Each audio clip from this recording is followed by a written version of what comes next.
Hello everyone, I'm very glad that you listened to my story. Please give me a follow and like the video if you enjoyed it. Feel free to comment and provide feedback so I can improve the sound quality. Yes, I will now continue the unfinished story. Chapter 32 Merits and Truss. 2 more years passed. Lith was now 8 years old. During that time, he had mastered all the spells contained in Nana's books, which brought his official skill set up to the most common Tier 3 spells. Books about superior tiers were extremely expensive, and Nana had no interest in acquiring them. She had her own grimoire, after all. The books she bought over the years were mostly for display, to show her clients what they could purchase. But while his skill in fake magic stagnated, Lith used those years to deepen his understanding of true magic. His grasp on its profoundness and foundations had improved greatly. By practicing true magic every day as a healer, he had gained such fine control on both light and darkness magic that he had finally acquired the necessary skill to permanently get rid of Tista's congenital condition. The problem was that despite all his efforts, his mana core was not strong enough to perform the treatment Lith had devised. During those years he had used assimilation whenever he could, making his mana core going through multiple cycles of expansion and compression, turning it from deep green to bright green. But it was still green. Litha's impurities had yet to reach the mana core, and until that happened both his mana and body would not undergo through qualitative changes. He had reached a bottleneck, and had no idea how to overcome it. Solas too had changed quite a lot. She was no more limited to her pebble form, but could actually turn into any shape while retaining the same overall mass. That allowed Solas to take the form of a smooth stone ring, that Lith wore on his right middle finger. When she asked him why a ring on the middle finger, Lith replied with an odd short poem related to a green ring of power. It was something related to his childhood, of which he was really fond of. Along with some of her power, Solas had also regained a new function, something that Lith called Solaspedia. It was another pocket dimension, but specifically crafted for books and any means to store knowledge. All the books that Lith stored in the Solaspedia, he could consult with but a thought. For example, by storing his grimoire he didn't need to memorize any more the magic words and hand signs for the fake magic spells he had learned. Lith still had to practice the hand signs and pronunciation, but he only had to think about what he needed to remember everything up to the smallest detail. The same applied for maps, herbals, and bestiaries. Lith had given almost everything he had earned as a healer to his family, allowing them to have a much easier life and accumulate a decent dowry for Rena and Tista. Whatever he kept for himself, he would use to buy the most detailed compendiums he could find about the most useful topics, like law, court etiquette, and even a vocabulary. As long as they were in the Solaspedia, Lith knew them inside and out. What made him inwardly gloating, was the fact that he could buy even those items that were almost crumbling or defective, resulting to be highly perishable. That wasn't a problem for him. Just like for the pocket dimension, they would be frozen in time, and hence potentially last forever. After his 8th winter ended, Lith received a call from Count Lark on Nana's communication amulet. The event took him by surprise. The Count had never contacted him before.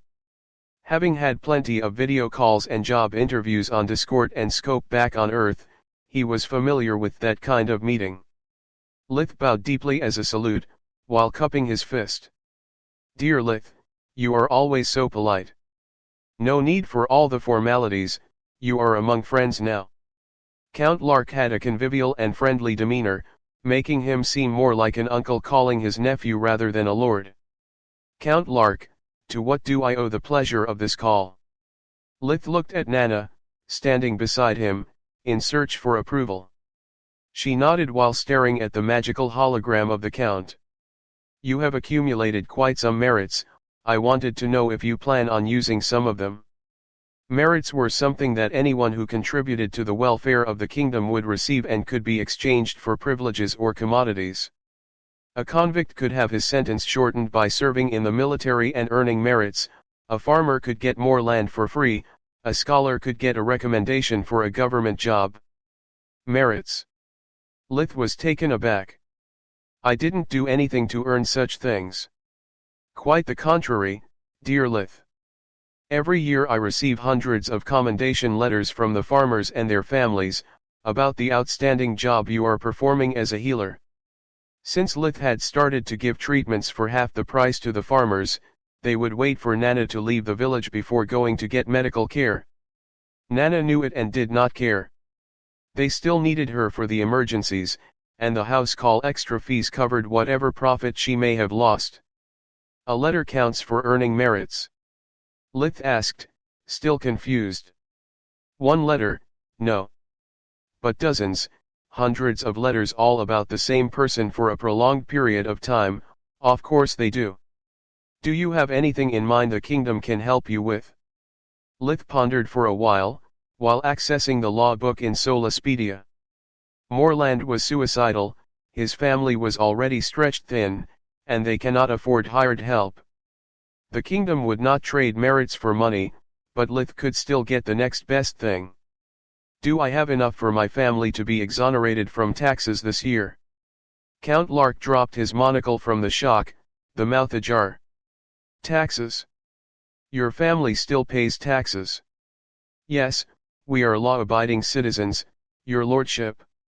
Lith was almost as confused as the count, but with a better poker face. I'll flay my accountant alive. The count jumped off his chair, his face red from anger. I told that incompetent fool to exonerate your family since the day Lady Neria took you under her wing. I swear to the gods, I'll fire that man with such bad references he will never find another employer. Lith tried to calm the count down. Maybe is for the best.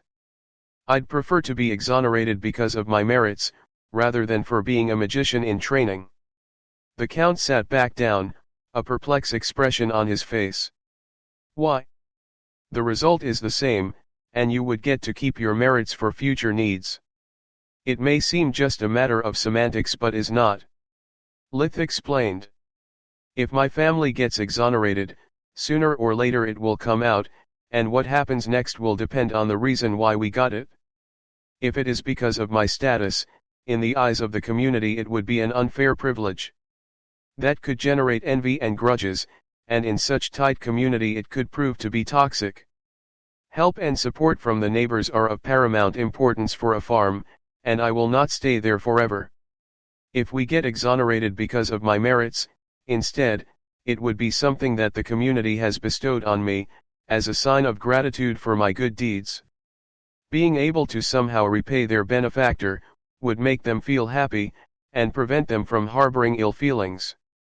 During all the explanations, Lith was inwardly crying out of joy, congratulating himself about purchasing the vocabulary. I can finally talk like I used back on Earth.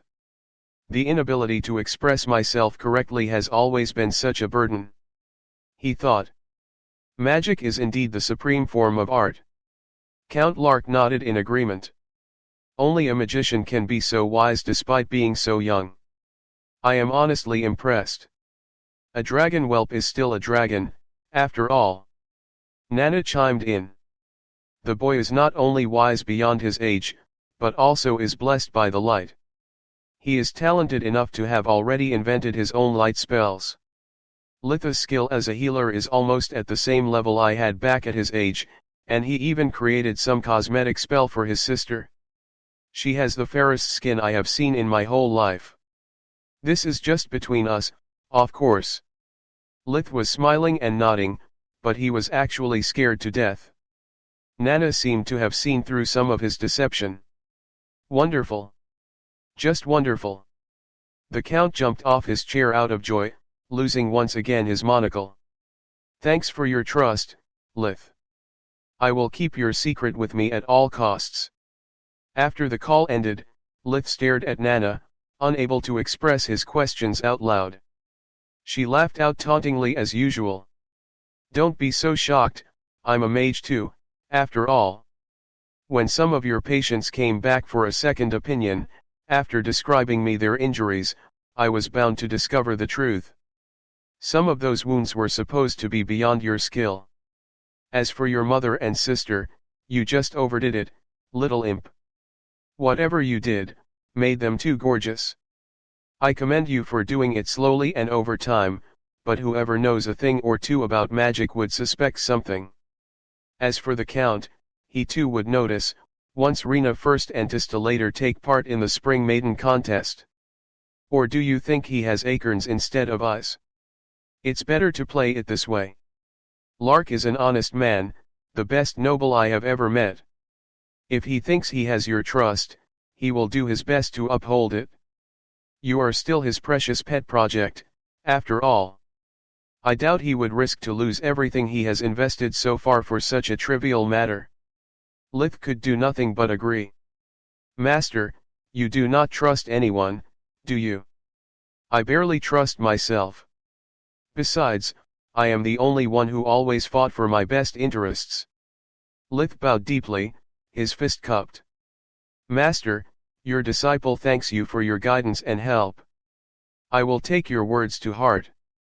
In the following days, Lith could not stop blaming himself for making such stupid mistakes. Damn it. Always so full of myself. I need to stop thinking I am always the smartest in the room. I can't keep screwing up on the small details, in the long run it could be proved to be fatal. Having such a bitter and cynic master is a blessing in disguise. We are basically two peas in a pod. She still suspects nothing, and I have to keep it that way. Having her by my side can help me grow as a mage and protect me from my own stupidity at the same time. Aside from that, Litha's family got exonerated from the annual fees thanks to his merits, and as he predicted, that caused only joy and happiness in the neighbors. It had happened thanks to them, after all. It was a slow day at Nana's house office, when two hunters barged in, bringing on their shoulders two more hunters, covered in blood. A magical beast. The hunter in the lead shouted. A magical beast is rampaging through the Tron woods. Please, you have to save my men. That monster almost ripped them apart. Chapter 33 Hunter and Prey. The people in the waiting room made space for the hunters, while Nana and Lith quickly dismissed their previous patients, leaving the beds free for the wounded men. They were so desperate, that no one complained about Litha's age or diminutive stature. Before any of the two hunters could say anything, both healers spoke as one. Close the curtains and let me do my job. They performed Viniri Rad too, but rather than to find the cause of the affliction, which laid bare in front of their eyes, it was meant to check if there was a sliver of hope saving them. Lith didn't even had the time to activate invigoration, before noticing that the woman was already dead. He tried nonetheless, but there was no mana flow to manipulate, no life force to enhance with light magic. I'm sorry. Lith said, closing the dead woman's eyes. She was already dead before you got here. Before he could continue with his bedside manners, Nana yelled to him. Get here, quick. We can still save this one if we work together. Lith rushed to the other bed, positioning himself at the man's feet while Nana moved behind the head. They both needed space to operate at their best. Nana was right, invigoration could still feel a mana flow, despite it being weak. The hunter's wounds were very deep. Lith doubted that fake magic could help him. Fake healing magic would spread to the whole body, before focusing on the injury, and that caused it to need a few seconds to take effect. Even worse, the spreading and focusing process would cause the spell to lose some of its effectiveness. True healing magic, instead, would directly affect the wound. Thanks to invigoration, Lith was also able to pinpoint where to send the light mana with surgical precision, maximizing the potency of the spell. Nana's specialty is not light magic, after all. If she called me, it means that she hopes my personal spells can save this man. For a moment, Lith hesitated. He would have loved to have the time to ponder about the risk-reward ratio of that scenario. He couldn't care less about the life of a stranger, he was much more scared of exposing his secrets, losing everything in the process. Screw it.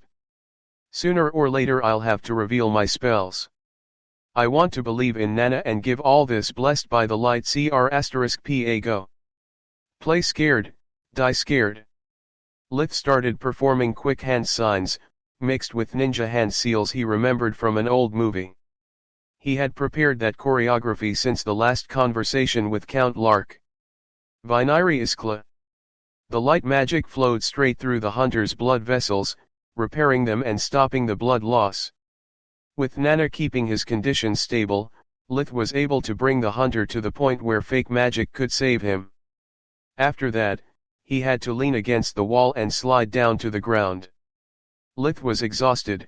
He had never attempted something that required so much focus and mana for a prolonged time. Damn my stupid green mana core.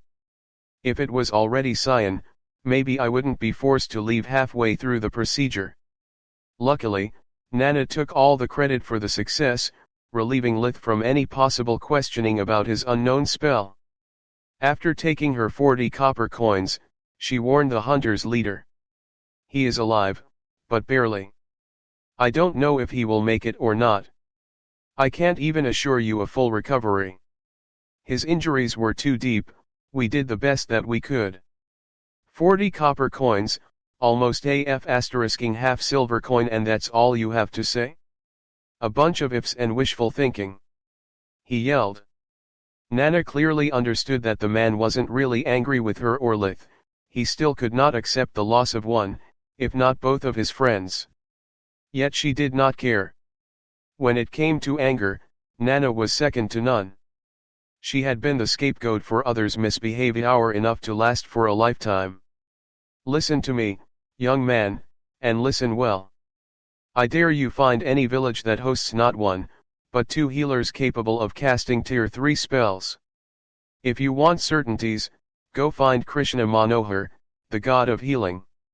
He lives in the White Griffin Academy, just 500 kilometers, 311 miles, from here. And now get out of my house, before I make you. Even a grieving man knew that to further antagonize a mage whose eyes were brimming with power and whose voice generated wind blows was plain suicide. The 2 surviving hunters could only comply. While Nana was clearing the blood spattered around the room, Lith had managed to use invigoration enough to recover some of his strength, so he followed them outside. Tronwoods was too close to his house for comfort. Sir Hunter, please wait. They were already halfway toward the tavern. The hunter's leader really wanted to vent his frustration on the little pest, but he had regained enough of his cool to admit that the kid was blameless. If anything, he had contributed saving the life of his little brother. That, and he was still scared ** by Nana. No need for honorifics, young man. My name is Ikart Longran, and this is my sworn brother Fleck Iratia. My name is Lith. The 3 men bowed to each other. The man whose life you saved is my little brother, Odom Longran. If I can do anything to return the favor, you just need to say the word. Could you please tell me more about this magical beast?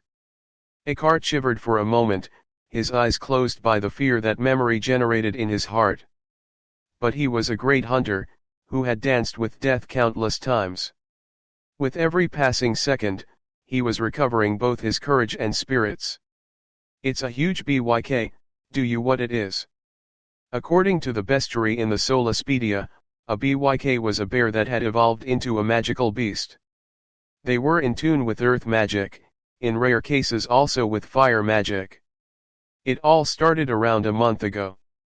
The farms on the east side of the Tronwoods were being attacked by a mad beast. At first it would just slay some cattle, before returning to the woods. But then that harpy of Baroness Wrath put a huge bounty on the BYK, in hope to avenge his mad son. She believes he has fallen prey to the beast months ago. Wrath. Lith thought. The name sounds familiar. The psycho that tried to rob you of your bunnies. Solus reminded him. And that was the beginning of the end. After slaying some wannabe hunters, lured by the promise of easy money, the BYK got a taste for human flesh. From that moment, it started to hunt down his pursuers with elaborate traps. When we understood how smart the BYK is, it was already too late. We managed to get away only because he was too engrossed in his last meal to chase us. Lith bowed again. Thanks. I live near the woods, and your information may have just saved my family. Consider your debt settled. Before he could turn around, a cart grabbed his shoulder. I have been long enough in the business to recognize a fellow hunter when I see one. Listen to my advice, don't go after it. That beast is unnatural. Not only is smart and cunning, it also moves at unbelievable speed. No matter how fast you run away or chase it, it keeps switching places, like a ghost. I know it sounds stupid, but I believe it to be a vengeful spirit. Lith thanked him again, before going back to help move Odom in one of the tavern's rooms and to clean the blood on Nana's house floor. When he finished, Nana handed him 20 copper coins, half the fee. Go home and rest. You really are talented in light magic, but that spell is too draining for you. Use it only in case of emergencies. Lith nodded, but before going back home he needed to purchase some things. He kept discussing the matter with Solus the whole time. Facing such a monster without more than one plan and enough preparation was idiotic. After warning Cilia, he spent the whole day resting and using accumulation. In a life or death situation even a small power-up could make the difference. That night, he slept for the first time in 2 months. Lith wanted to be at his peak condition, he wasn't willing to take unnecessary risks. He woke up before dawn, leaving a note for his parents. He then wore his brand new leather hunter set, with metal protectors for the forearms, shins and heart, his last line of defense in case everything else failed. Once outside, after checking there were no witnesses, he cast the soaring hawk spell and took flight. The Tronwoods was too big, and moving on foot was too slow. Using both his life vision and Solus mana sense, he started looking for his prey, while moving near the top of the trees. It didn't take long to find it, the BYK wasn't even trying to hide. Lith could trace it thanks to the bear claw marks on trees and rocks, until he found it eating a deer. So much for smart and cunning. How the heck can it still eat? It should have filled his belly many times already. Lith thought. Nevertheless, let's see if I can kill it nice and easy. The BYK was on the ground, while Lith was in the sky, the distance between them about 30 meters, 33 yards, well within the spirit magic's range. Lith sent a huge wave of mana, meaning to snap the BYK's neck in one go. The BYK instinct was sharp. Even if it was still unaware of the new hunter, it could feel that something was off. It infused his whole body with earth magic, so when the two mana flows clashed, the spirit magic was diminished to a neck rub. F*** my life. Again with that sh*t, just like the re. It seems that magical beasts are able to use fusion magic to some extent. Solus commented. Noda, Sherlock. And what's worse is that fusion magic is spirit magic's bane. It can disrupt my mana flow making it useless. But that stands only for direct attacks. Having his first plan failed, Lith hid behind the tree while moving away from the BYK. Casting spells in mid-air still required too much effort, he also wanted to keep his ability to fly a secret from the prey. Once on the ground, he took a roundabout path toward the BYK, using flow to not make noises, and a subtle dark aura to cancel out his smell and aura. When Lith found the BYK again, it was still sniffing the air, looking at its surroundings. Lith moved right behind its back, before unleashing a lightning as big as the crouched BYK. It had no effect, aside from angering the magical beast and blackening some of its fur. Holy sh*t. I would have never suspected that earth fusion could shield from lightning. The BYK roared its challenge, standing tall on its legs. It was an enormous beast, at least 4 meters, 13 feet, tall, with a weight close to a ton. Its fur was deep brown with shades of green, and its green eyes were staring at Lith with malice. Too big for comfort. Lith summoned a strong wind, hoping to take advantage of that unstable position to topple the BYK and prevent it from charging ahead. The BYK channeled even more earth magic, becoming heavier while digging deep into the ground with its claws. It managed to return back on its four, now standing 1.6 meters, 5 feet 3 inches, tall at the shoulder. Magnificent display of earth fusion. Solus couldn't hold her admiration.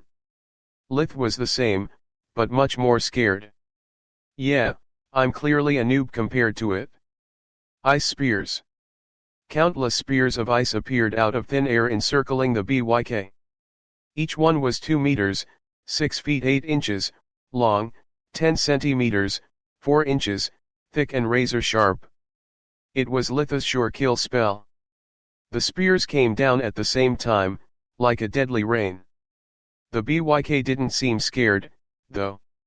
It roared again, getting partially up on its legs, before slamming the front paws on the ground, creating a spherical shielding made out of earth and rock. The spears crushed against the summoned barrier, inflicting no harm to the BYK. Both Lith and Solus cursed as one. F*** came me sideways. Magical beasts use true magic too. Chapter 34 Unbelievable Speed. Litha's and Solus' minds were spinning at full gear, but for entirely different reasons. What if magical beasts are the primordial true mages? What if human mages learn true magic by watching the magical beast hunting, like Chinese martial artists derived their moves from Earth's animals? Solus pondered in amazement. What the F*** can I do? I just revealed my trump card for nothing and my fusion magic is useless, since if that thing closes in, it needs only one hit to rip me in half. Not to mention that air, earth, and spirit magic would probably be useless against it. I am only left with light, dark, fire and water magic. Lith trembled in fear, but his body was ready to move, his mind never giving up on life. The BYK charged through its own shield, intending to make things up close and personal. Lith reacted promptly, using air fusion to gain speed and keep their distance in check. You may truly be immovable as a mountain, but you sure can't keep up with someone fast as lightning. Yet the two enemies' speed was the same. The BYK was indeed heavier, but the difference in physical prowess was enormous. Not to mention, they were both slowed down by trees, rocks, and undergrowth. Lith felt reassured noticing that the BYK couldn't close in, since he could still resort to fly as a desperate measure. Unbelievable speed, my pale **s. This thing is fast, but not that much. Eckhart and his men were either too scared or hallucinating.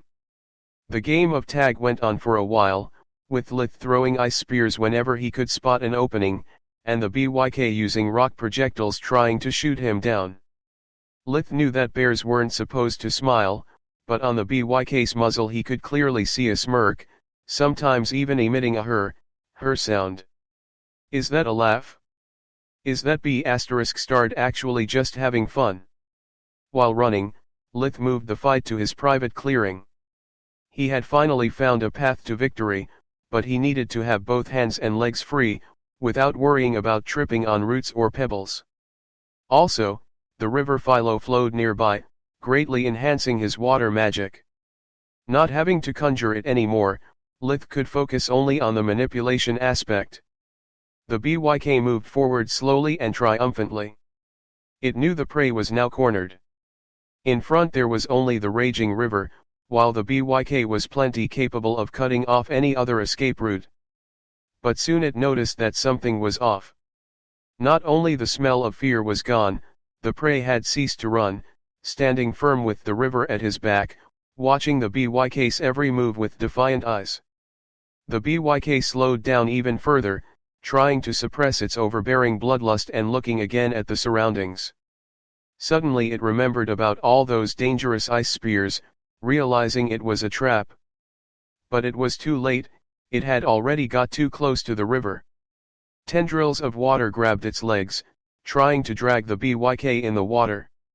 The BYK reacted promptly, making tendrils of earth envelop his legs and body, stopping the water in its tracks. It knew it could not play only on the defensive, so it fired a barrage of stones against the prey.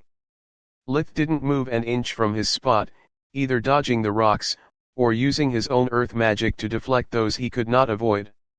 It soon became a war of attrition, about whose mana would run dry first.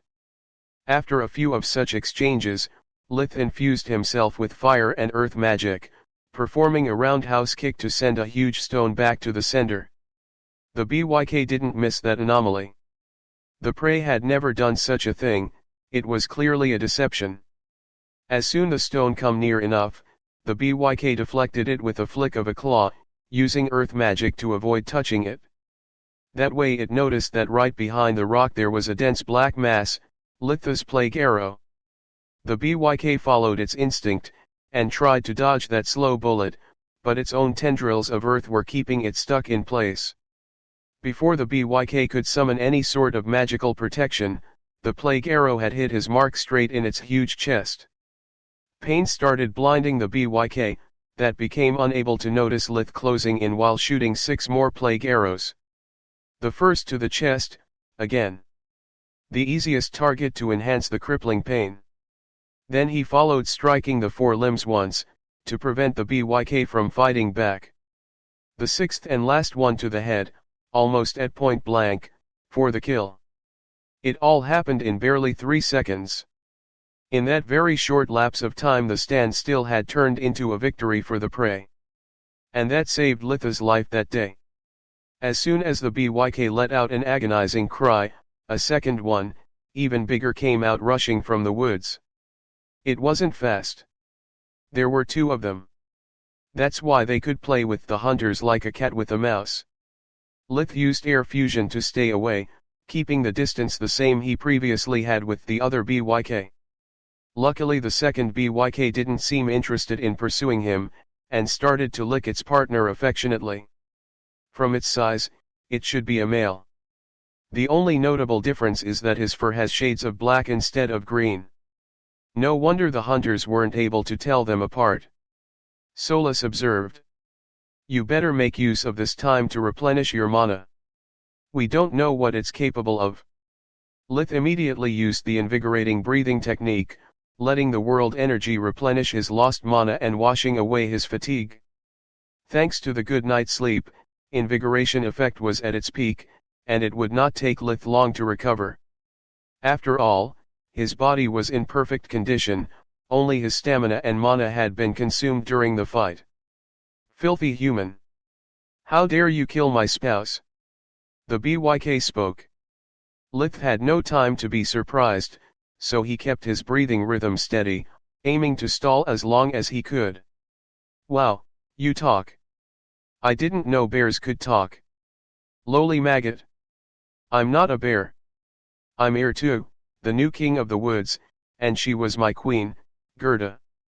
Sorry, your majesty, but if you wanted to live happily ever after, you should have respected my turf. I don't care what you do on the east side of the woods, but the west side is mine. Not to mention that I know a re that could refute your claim. A re. Irtu moved away from the carcass, putting enough distance from the river to be safe from the man-pup tricks. You mean that weakling? The mud is as good as dead. Irtu grinned while slowly moving forward. Don't come any closer. Lith ordered. If you leave now and promise to never return, we can close it here. Otherwise one of us will have to die. Her. Irtu laughed. You will not die, murderer. I will just rip off your legs and arms. Then I'll follow your scent back to your burrow and will devour your family alive, in front of your eyes. Only then we will be even. I never intended to let you walk away alive from here. I only had doubts about how much make you suffer. Thanks for clearing them up for me. Such arrogance for a weak man pup? I will not fall for your trickery, like my poor Gerda. I have watched the whole time. The only reason you are still alive is that she loved so much playing with you vermin, before biting your head off. It's all my fault. I shouldn't have indulged her so much. If I had killed you back then, she would still be alive. Irtu roared, getting even closer. Lith had already fully recovered and some more. If you want so bad to apologize to her, let me send you to the other side. Despite all his provocations, Irtu remained calm and collected, always keeping a safe distance from the waters. He is too confident, I have a bad feeling about this. Why does he keeps advancing despite what happened to the other BYK? Lith fought back the temptation of using all the extra mana from the world energy in one go, limiting to a single plague arrow. Instead of dodging it, Irtu stood up on its legs, laughing cruelly. When the plague arrow hit the BYK's heart, Lith could see thanks to life vision that instead of attacking its vital organs, the dark energy was being assimilated by Irtu's core. Her. Did you really think to be the only one that have mastered dark magic, maggot? Now die. Irtu jumped forward, and before Lith could take advantage of its inability to dodge in mid-air, 4 rock formations abruptly erupted from the ground, right where Irtu's paws were going to be. That way the BYK was able to jump forward once more, his speed further increased by the 4 rocks' borrowed momentum. In less than a second Lith was robbed of his opportunity to counter-attack, while Irtu had turned into a 1-ton bullet. To evade the attack Lith had not only used air fusion, but also to roll forward. The BYK was too fast for a real dodge, his only option was to pass under it. After that point, things got worse. When Irtu landed, instead of creating a crater, the ground stretched under its legs like a trampoline, allowing it to resume the chase without a second of delay. What the F***ck? You can do that with earth magic. Lith bit his lower lip hard, cursing his own ignorance. He was a self-taught after all, the only knowledge he had about true magic was what he discovered experimenting by himself. Clearly the BYK was a natural at magic, and had refined its mastery over earth through the years, aptly adapting it to best suit its hunting techniques. Making a split-second decision, Lith kicked the ground with his left leg while using all the mana he could to infuse himself with earth magic, boosting his defense. Thanks to the clean cut in his previous trajectory, Lith got only grazed on the chest from Irtu's claw. Yet it was enough to rip off his chest protector and graze the underneath skin. Lith instinctively used light fusion to stop the bleeding and gain a healing factor. The mid-air strike had messed up the BYK's tempo, so after the second jump it was forced to stop. Lith used that moment of pause to activate Soaring Hawk and take flight. The opponent was clearly superior, he had almost run out of options. No escape. Irtu roared, shooting a rain of rock debris against him. Lith mimicked Gerda, using air instead of earth to generate a fast-spinning barrier that deflected the sudden attacks. Yet his flight was interrupted, and he started to fall down. Irtu grinned, getting up on its back legs, ready to catch him. He could already feel in its mouth the crunchy taste of the prey's limbs. Lith was almost out of options. Almost. From that angle, Irtu could not notice that Lith's right hand was now holding something, removing the stopper with a snap of the thumb.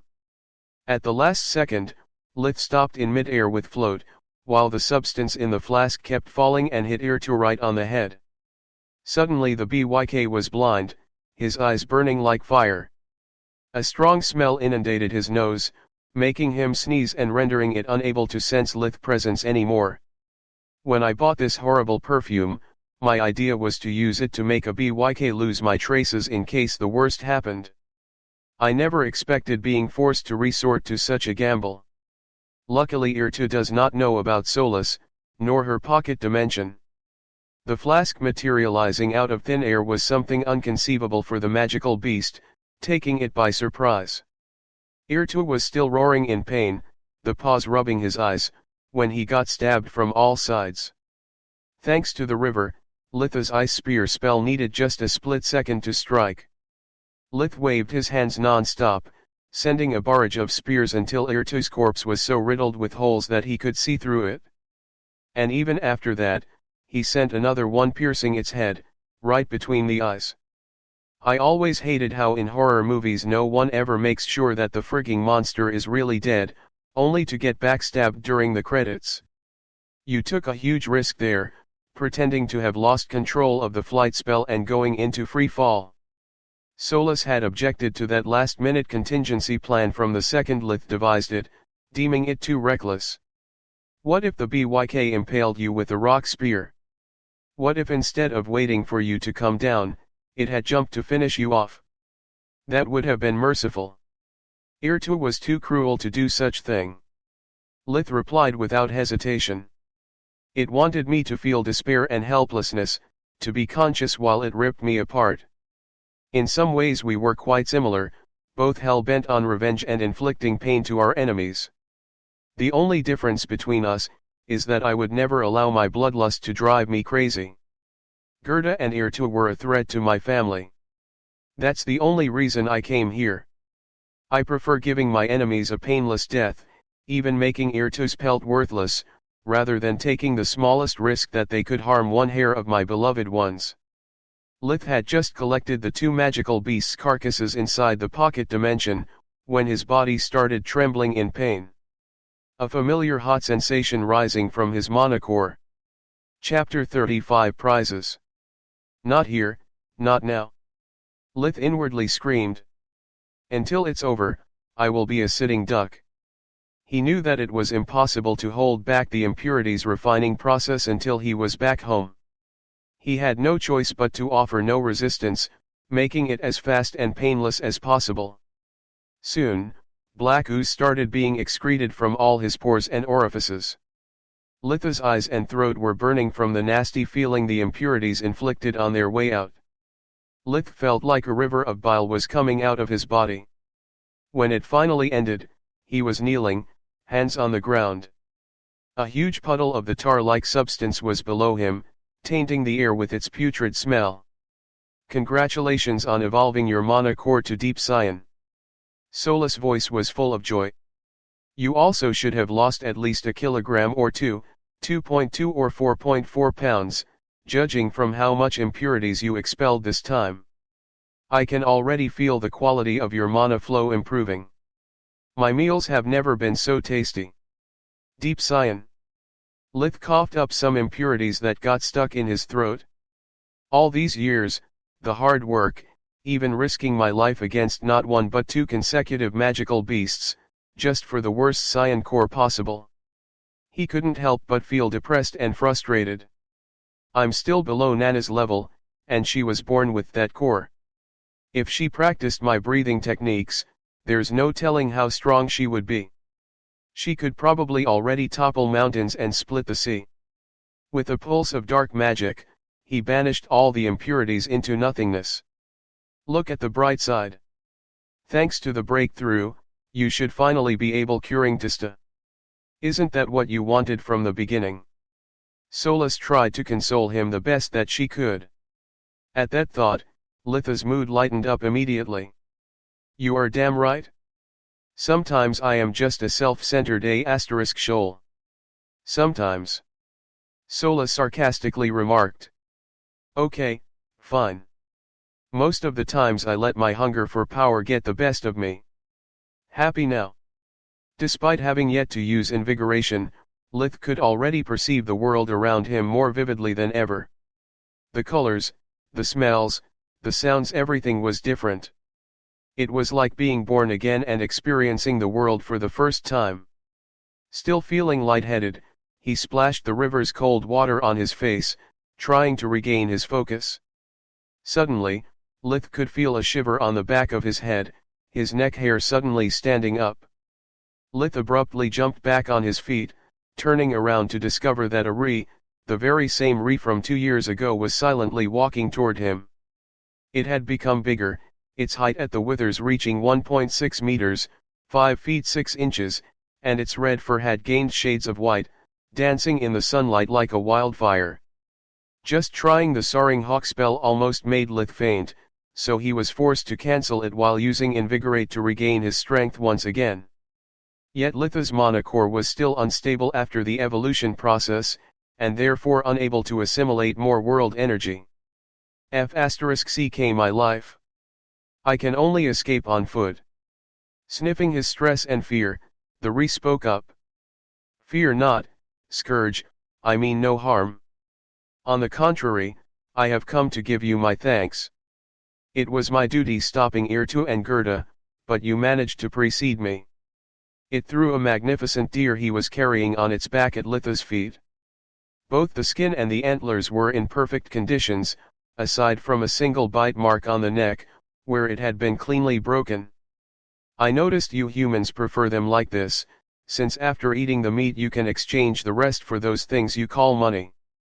Lith didn't feel much reassured. He decided to keep stalling while he was catching his breath and searching for the best possible escape route. So, you can talk too, why didn't we have this conversation 2 years ago, instead of fighting? Stop eyeing for an escape route. If I really wanted to kill you, I would avoid useless talk and strike when you are at your weakest. I am not arrogant and cruel like Irtu. I would not make the mistake of underestimating you again. As for your question, it was you that attacked me first. Also, do you know what happens when one of us speaks? Either the human faints or runs away. In both cases, they come back in numbers, even setting the woods on fire trying to kill us all. The Ree growled at that unpleasant memory. Lith relaxed a bit. Yeah, humans get scared easily. They think themselves all high and righteous, and don't like when someone or something they don't recognize as an equal threatens the status quo. By the way, sorry for the sneak attack, but you were big, scary, and destroying something really precious to me. A light of understanding lit in the Ree's eyes. You mean the annoying rock that now you wear at your finger, I see. Then it's my turn to apologize for damaging your property and trying to kick you out of the woods. I only wanted the noise to stop, and you ceasing your attack. If I have to believe your words, why do you call me Scourge? Isn't that kind of offensive? Lith kept moving, very slowly, towards the fastest way home, one step at the time, like he was just shifting his weight from one foot to another while chatting. The Ree snorted, pretending to not notice it. It's no offense. You killed the king in the west, and with its life you claimed its title as well. That would make you the king in the east, I suppose. What's your title? Lith moved another step. The Protector. My role is to keep both humans and unruly magic beasts at bay. It has a much better ring than mine. By the way, Your Majesty, I am not interested in kingships or messing with your turf. Feel free to take over Irtu's region or whatever it's called. I only hunt for my survival, not for sport or pleasure. And that's why you are still alive. Seeing that the human was too self-conscious about his weakened state, the Ree gave up and turned back, walking towards the woods. Lith was still scared, yet had the presence of mind to store the deer in the pocket dimension. As soon as the magical beast disappeared from his sight, Lith ran out the woods, always making Solus look out for any possible menace. Once outside, he changed into his usual clothing, deeming the chlorip on the chest too unsettling for his parents. The closest he got home, the weaker he felt. The adrenaline rush was fading away, his body and mind were both battered from all that had happened. A splitting headache arose, making difficult for him to think. When Lith finally arrived at destination, he was too tired to speak or even walk to his bedroom. He sat down on the nearest chair, sighing in relief, allowing himself to relax. The next thing he knew was that someone had put him into bed, and judging from the lighting it was already night. He closed his eyes, pondering about what to do next, and when he opened them again it was already dawning. Tista and Rena were still asleep. Lith decided to get up and prepare the breakfast for everyone, following his normal routine. It was in that moment that he realized how much had he changed overnight. Not only his body was brimming with strength, he could also perceive his own mana flow without the assistance of any breathing technique. Lith needed but a thought to start floating, managing to get out of the bedroom without making the wood creak. What had required so much focus just the day before, now barely needed his attention. If a tier 1 spell has become so easy, what about chore magic? Lith discovered that now he was able to use up to 6 spells at once, without the use of any gesture or magic word to help coordinate them. Soon many small vortexes were cleaning every nook and cranny of the dining room, the air in the room getting warmer by the second, while plates and cutlery floated in their place. By the time the table was laid, he had also finished washing and drying the floor. I have performed in less than a minute what usually took me half an hour. I have still a lot of time before having to wake everyone up. Solus, how do you feel? Now that I know you are all right, just peachy. But since you were referring to my abilities, instead of my feelings. From the tone she was quite pissed off. Both the Solaspedia and the pocket dimension have started expanding since your mana core stabilized. And what about you? Thanks for asking without any subtle hint from my side. The sarcasm was palpable. I am still recovering from the huge scare you gave me yesterday, but I'll live. I'm sorry, I know you wanted me to escape from here too and not take unnecessary risks, but I couldn't run away and live in fear, waiting for him to find and attack my family. I have lived too long in terror of my father, back on Earth, to let the same thing happen again. I hope you can understand. Wanting nothing more than change the subject to escape that awkward silence, Lith asked. What about Gerda's carcass? Can we take credit for the kill or would it arise suspicions? There is no problem for Gerda, history is full of promising mages, even younger than you, killing a magical beast. Since there is no way to determine how strong it was, you can say that you ambushed it successfully. Irtu, on the other side, is more problematic. Not only his pelt is useless, making him only good for racking up merits, but its corpse shows signs of a spell that should be around tier 4 or 5, if not above. I'd say to save it for rainy days. After deciding what to do with the various carcasses, Lith used the remaining time to practice accumulation, while thinking about how to announce to his parents the treatment he had devised for Tista. Among all the things he had gained since arriving in the new world, his family's happiness was still the greatest prize he could strive for. Chapter 36 Out of Misery. Author's note, I do research my stuff, but please remember that this is a work of fiction, not a medicine textbook. If among you there is some nitpicky doctor, please be nice and cut me some slack. Enjoy your read. Lith spent the next few days familiarizing with the changes in both his body and mana core. Healing with true magic was much different from the on/off effects that fake magic used. Not to mention that the procedure for Tista required surgical precision. So, he used his new job as Nana's assistant to master once again his mana flow. Lith also personally reported to Count Lark the slaying of the magical beast via Nana's communication amulet. He gave the Count the chance to buy the perfectly preserved pelt, but for that he needed to get in touch with Celia. Lith had no idea how to tan and preserve such magnificent fur, and neither did he know how much was its worth. So, he had been forced to turn to the huntress for help, and Celia had accepted in exchange of 25% on the final price.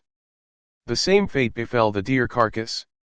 Litha's goal was to improve his relations with Count Lark, by earning merits for both of them. Through their confidential agreement, Lith would achieve merits because he had eliminated a threat to the county, while the Count would take the credit of the kill, being the one that had discovered Litha's talent and claiming to have entrusted him with the task. According to the law book in Litha's possession, a noble would get great fame and honors, according to how his subjects performed. While they would get merits, the noble would improve his social status and importance to the king's court, raising his chances of achieving one more title with all the lands attached to it. It was a perfect win-win situation. Lith hoped to reel in Count Lark among his official backers. Having him as a patron was not enough. Being the Count a magic enthusiast, Lith was just one of the many talented youths he was sponsoring and nothing more. Lith wanted their relationship to develop further, so when he finally could leave the village, he would have someone to rely on. If there was one thing that he had learned from Nana's story, was that a country bumpkin like him was in desperate need of someone trustworthy in an influential position. Count Lark was obviously thrilled at the idea that one of his protégés had achieved such a result. His hopes for Lith being accepted at the Lightning Griffin Academy skyrocketed. After so many failures, another success was on sight. It would further raise the Count's status in the eyes of the court. Killing a magical beast was good, but finding and developing the talent of a powerful mage was much better. Mages were the backbone of the kingdom, together with the military. After settling his business with Count Lark, Lith had Solus help him completely rethink his concept of magic. So far I used magic just like a club, to kill and hit. But Gerda and Irta have showed me that magic, in this world, it's not fixed as in dungeons and looting. I have been too narrow-minded. It's not only light magic that can act at cellular level. All kinds of magic can interact with matter, changing its properties. If Irta could make the ground elastic, then I should be able to walk on water without freezing it first, by altering its density.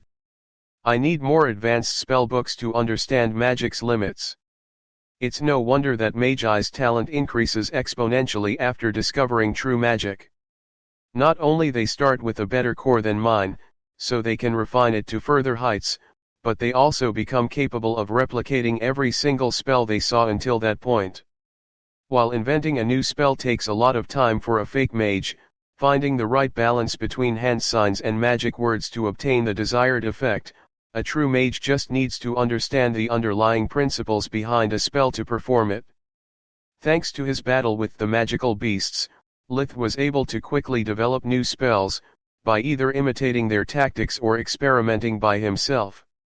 After about 2 weeks, his body, mind, and mana core were perfectly in tune, so Lith asked Rena to go to the village with Tryon, giving him the opportunity to freely talk with his parents and Tista. Tryon and Lith were now in a more neutral relationship. There were no hard feelings left, but no trust either. Lith had to dumb down a lot the concepts to make them understand the risks of the procedure. He was not a doctor, but they were his parents, and Tista was their beloved daughter and his beloved sister. Lith would not proceed unless getting their informed consent, or at least the next best thing, since they understood very little of magic and nothing at all of anatomy. "How sure are you about this thing?" asked Raz, holding Tista as tight as he could, like Lith was going to take her away. "I'd love to tell you that everything will be alright, but I can't. I never tried something so big and complex. Tista, I worked years to develop this spell, just for you.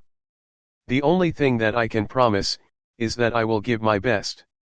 I obsessed myself nights and days with it, because I want you to be free and happy like anyone else, instead of being stuck in a cage, be it your body or this house, no matter how golden we can make it. I want you to be able to run in the wind, walk in the snow. To get out of this house, to meet people, make friends, maybe someday fall in love with someone and being loved back. I will do all I can to free you from these shackles, but I can't do it without your trust and consent." Lith looked them in the eyes, one at a time, to show them his resolve and determination. Tista escaped her father's arms, hugging Lith tight. "Oh, Lith. When you talk like that you sound more like Dad than a little brother," she said, crying. "Of course I trust you. You have always been by my side, taking care of me, even when I could do nothing but stay in bed all day. You work so hard, giving me so much. Food, clothes, you even invented the rocking chair for me, and is actually a swing. See Chap 17 for more details. Mom, Dad, I want to do it. Whatever happens, I could never regret having trust in my little brother." Without saying a word, Raz and Alina joined her in the embrace, all of them sobbing together, even Lith, so fond of their bond and so scared to lose one of them at the same time. After Lith calmed down, he could finally start. On paper, the treatment was simple. By using Invigoration's real-time imaging of Tista's body, Lith would use light and dark magic in sync. Dark magic would destroy the damaged cells that composed almost half of Tista's lungs, while at the same rate light magic would enhance the healthy cell's ability to multiply, instantly replacing the lost organ tissue. But even with his limited knowledge in medicine, Lith could see many underlying problems. The destroyed cells would release toxins and impurities into Tista's system, and if they accumulated too much she could die of shock or organ failure. Also, regenerating a vital organ like the lungs was a delicate process that would consume lots of her strength, and she hadn't much to begin with. So Lith had decided to take things slow, treating only a minimal part of her lungs to begin with. Then he would use his control over her mana flow to expel from her body all toxins and impurities the dead tissue would release, and give her some time to recover before attempting another session. During all the process, he took care of her eating and resting properly, to the point that Lith skipped hunting and magic training, only keeping his job with Nana to have a steady source of income while Tista was resting. The whole procedure took over a month, but thanks to all his painstakingly efforts and meticulous bordering anal retentive preparations, everything went well. In some respects, even too well. After the treatment, Tista's mana core had gone from light orange to yellow, and according to Solus, it kept evolving over time. Seems your sister was quite talented, but her illness prevented her core from properly grow. That's good. Lith nodded. As soon she completely recovers, I can bring her to Nana to learn magic. That way she will be able to learn a trade and achieve a social status on her own. What comes next depends entirely on her. Won't you teach her true magic? That would be idiotic. She is just 10 years old. If there's really some sort of global conspiracy and control over magic, that would mean putting her in danger. She deserves to finally have some fun. To live instead of just surviving. I won't drag her into a beehive unless that's what she wants. Lith made sure that everyone in the family understood the importance of keeping Tista's recovery a secret. Lith was still a no one. If the rumor spreaded, nobles or other mages could hunt them down to get their hands on the procedure. Despite they regretted being forced to keep Tryon in the dark, they accepted wholeheartedly. None of them was stupid enough to endanger such a hardly achieved happiness just for bragging. Since according to Nana there was a chance for Tista of healing by herself with her growth spurt, they decided to stick with that version and claim it to be a miracle of nature. Lith had got to the point of developing a spell to alter the results of Nana's Viniri Rad 2, so that when she checked on Tista she would still appear ill, but slowly improving. This time he would not slip on the details. Tista had to put up a facade every time Tryon was around, but she soldiered up bravely. Being sick was a second nature to her, sometimes she even fooled Lith and her parents with her acting. But whenever she could, she would walk with Lith through the Tron woods, going together at his secret clearing where she could finally be free to run, swim in the river, sing and dance at her heart content. Lith didn't regret even one moment spent with her instead of practicing magic or refining his mana core. Those things were of secondary importance to him. He had started practicing magic only because of his hunger for power, to put this new world to the test before committing suicide again. But then he had fallen in love with his new family, and magic had become a tool instead of a purpose. And that purpose was laughing and jumping around, in front of his eyes. Lith couldn't and wouldn't hold his tears. Wherever you are, Carl, I hope with all my heart you too have found someone to love and to protect. I love you, little brother, and no matter how distant we are, you'll always be with me. A few months later, Lith received an invitation from Count Lark, to join him for a day in his manor as his esteemed guest. Chapter 37 The Invite from Count Lark. The whole thing happened in an odd fashion. Lith received a letter instead of an hollow call, and despite being addressed to him it was delivered at Nana's house. Being the host, Nana took the liberty of reading it before handing it to him. She was just concerned for Lith's well-being, of course. The letter said in a perfect penmanship. Dear Lith. Thanks again for slaying the monstrous magical beast. You have served the county of Lustria and deserve to be rewarded accordingly. To this end, I would like you to join me in my manor in 10 days since receiving this letter. We have much to discuss. I urge you to contact me as soon as you can via Lady Neria's communication amulet. Count Tranquil Lark. What does this mean? Lith asked Nana. It sounds so serious to be ominous. It doesn't even seem something a joyful and spirited person like the Count would write.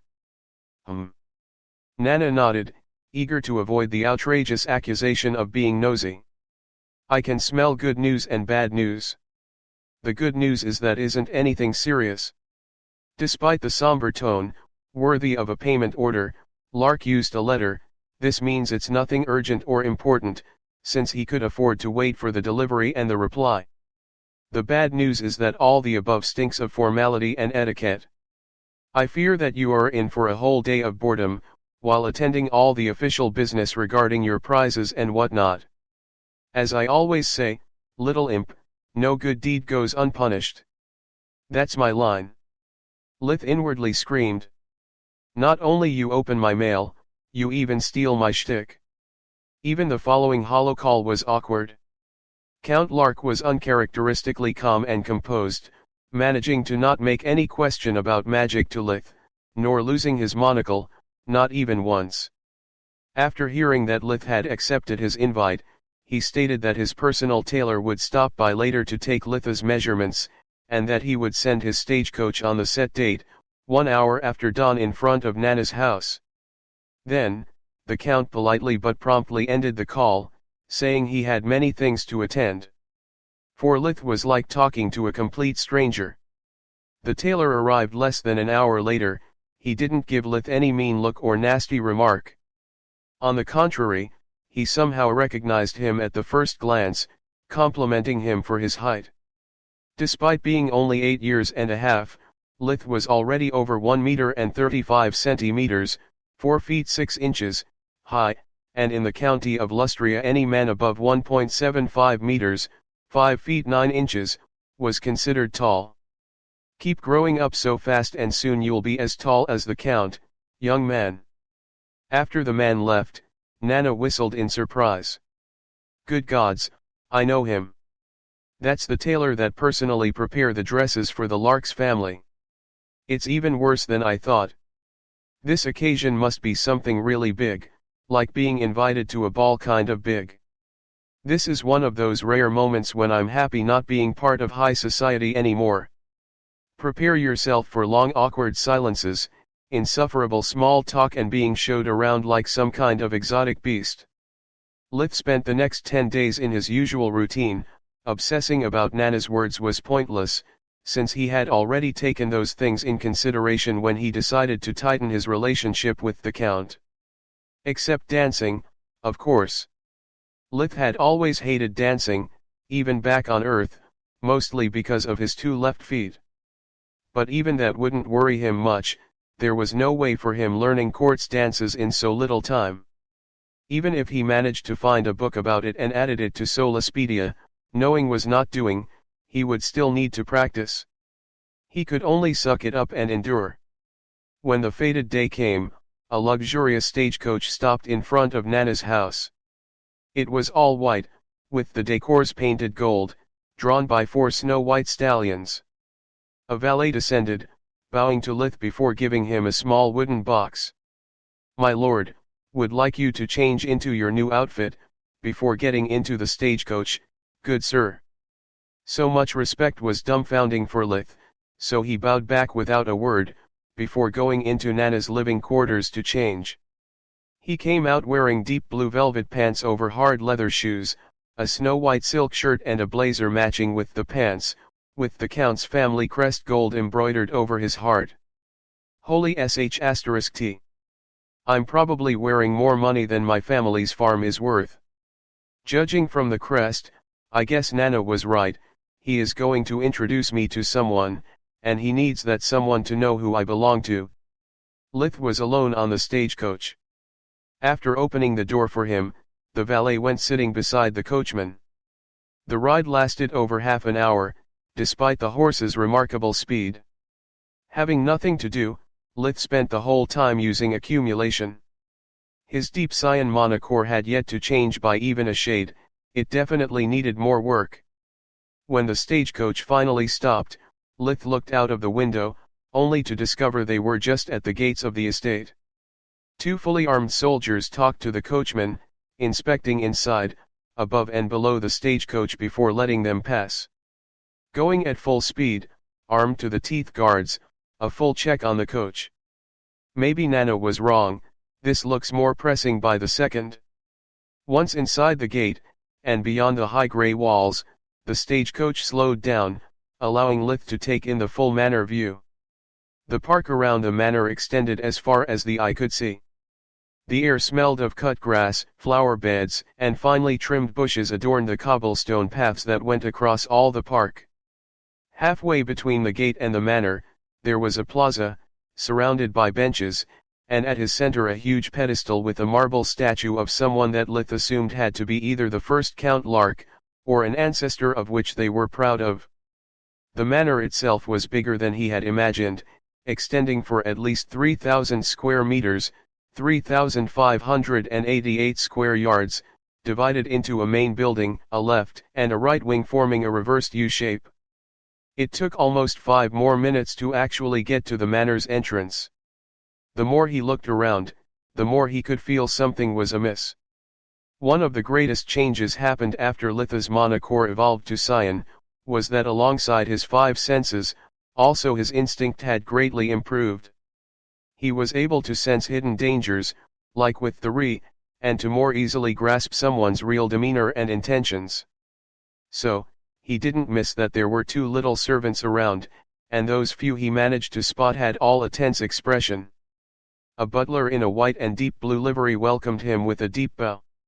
"The Count asked me to apologize on his behalf for not personally receiving you, Magico Lith. His lordship also tasked me to bring you to his private quarters as soon as possible, where he will explain everything to you." The butler's poker face was impeccable, but Lith could have cut the atmosphere with a knife. He followed the butler until a double-door room guarded by 4 soldiers. Looking through the windows, Lith could see that there were even more guards on the outside, patrolling the windows and the glass doors leading to the park. Inside, he found the Count nervously pacing around. 2 youths were sitting on armchairs, and both were showing signs of anxiety, either tapping their feet or fiddling with their hair. Count Lark hadn't changed much since the last time he had saw him in person. He was in his mid to late 50s, around 1,83 meters, 6, tall with a thin build, that made him appear even taller. The Count had thick black hair with streaks of gray, a short trimmed goatee of the same color. His inseparable black-rimmed monocle was attached to his breast pocket with a blue silk string. As soon as he saw Lith, his somber demeanor returned to be filled with enthusiasm. "Good gods, Lith, you are finally here." The Count shook his hand with such vigor that Lith thought he was actually trying to crush it. "But where are my manners? Allow me to introduce you, my beloved children." The 2 youths stood up and extended their hands in turns. "This is my third-born, Jaden. He is also the next in line to become the next Count Lark. Hopefully it should happen many years from now." Lith shook his hand. Jaden had a firm but gentle grip, physically resembling his father, except being almost 10 centimeters, 4 inches, shorter and with a much more muscular build. He was in his early 20s, with pitch black hair and goatee. "And this is my fourth-born, Kayla. This young beautiful lady is almost 16, and ready to make his debut at the King's Court. They are the only family I have left." Kayla was a petite girl, 1,53 meters, 5, high, with flaming red hair with shades of gold and emerald green eyes. She was wearing an emerald green day dress that highlighted her hair and eyes. She fitted the Count's bill, except for the beautiful part. She wasn't really well endowed for Litha's tastes, and despite all the makeup she wore, it was impossible to hide such a bad case of acne. And even without that issue, he would have considered her pretty at best. Kayla offered him her hand, the palm facing downward. Lith didn't need his etiquette book to know that she was expecting a hand kiss. It was awkward for him, he never did such a thing even for his past girlfriends when things had got almost serious. Luckily, after being dead and reborn twice, having faced killers and magical beasts, it would take much more than that to embarrass him. So, he made a small bow while giving a short peck on her hand. "It's a real pleasure and an honor for me to meet you all," Lith said, following the etiquette. "Now please, you lordship, could you explain to me the reason of my summoning?" The more he saw and heard, the less he understood. Lith couldn't figure out why the Count was giving him all those useless details, and why the hand-tailored dress he received was so similar to what Jaden was wearing. The Count facepalmed himself. "Oh. Of course, I'm so sorry. I'm still so shocked by the recent events that my head doesn't work properly. Let me explain. I called you here because I need you saving our lives. My wife wants to kill us all." Chapter 38, Dysfunctional Family. "I beg your pardon." Lith was flabbergasted. "Dad. How many times I have told you to start explaining things from the beginning, not the end." Kayla rolled her eyes. Yes, my dear. You see, when I was Jaden's age I got married. It was an arranged marriage, with the purpose to join the resources of the Lark and Gishel households, that back at the time were both in dire straits, to get out of the insane debts that our profligate parents had left us. The financial side of the business was a success. Between our combined annuities and by selling some of the residual assets, I was able to have enough capitals to invest in the right businesses. Long story short, our families went from almost broke to being again two of the richest of the dukedom. And that's when everything fell apart between us. My wife, Koya, have never been kind or lovely to me. We were just business partners. We never shared a common interest or ideal, but until we got our money back, at least it was bearable. After that point, our marriage was purely for show, and aside from when she asked me to attend to my marital duties, we had no intimacy. I got 4 children from her, after all, and even got them tested with blood resonance magic to be certain they were actually mine. I might be a little airheaded, but I'm not that naive. Both Jaden and Kayla became bright red, up to their ears. Dad. Too much information. Stick to the facts, please. This situation is already embarrassing as it is, don't add oil to the fire. Jaden said, but the Count was inflexible. To be able to help us, Lith needs to understand what kind of woman we are facing, or do you want to underestimate your mother again? At those words, Jaden lowered his eyes and sat back down. Lith was really interested in the blood resonance magic, but he kept the question for later. Things were already confused enough already. Where was I? Oh yes. Right after our households got back on their feet, Koya soon became restless. She was obsessed with us getting more titles, more annuities, more lands. To the point that she took part in the court's power games and intrigues, trying to make allies to weaken our neighbors and take over their lands. But after working hard for more than 20 years, I was content with what I had. 4 beautiful children, a rich and prosperous household, a thriving county. I just wanted to slow things down and enjoy the life I had built, while expanding my power and influence through hard honest work instead of underhanded schemes. Of course she was furious, all her plotting was useless without my consent. After all, I wasn't married into her family, she was married into mine. And being the one that did all the work, I kept the biggest share of the profits. At that point, somehow, our constant arguing and mutual spite started affecting my firstborns. I don't know if it happened because they were born when I was still too busy to give them the proper care and attention, or if they just got more from their mother's side rather than mine. Only the gods know. My eldest son, Laurent, started taking for granted his status as my successor, neglecting his duties and doing nothing but drinking, gambling and chasing skirts. My second-born, Laika, had always been a problematic child. She was never content with what she had, always wanting more toys, more dresses, more jewelry. Nothing was enough for her. As my constant fights with her mother continues, she became angry with everything and everyone, throwing fits of rage for the smallest things. She started beating the servants almost on daily basis. I lost count of how many ran away from this house because of her. Between Leica and Laurent, it was like there was a competition about who would make me monthly spend more money, trying to cover up their misdeeds and compensating their victims. I tried sending Laurent to all the military academies I could find, hoping that some discipline would straighten him up, but he always managed to get dishonorably discharged in a few months, if not weeks.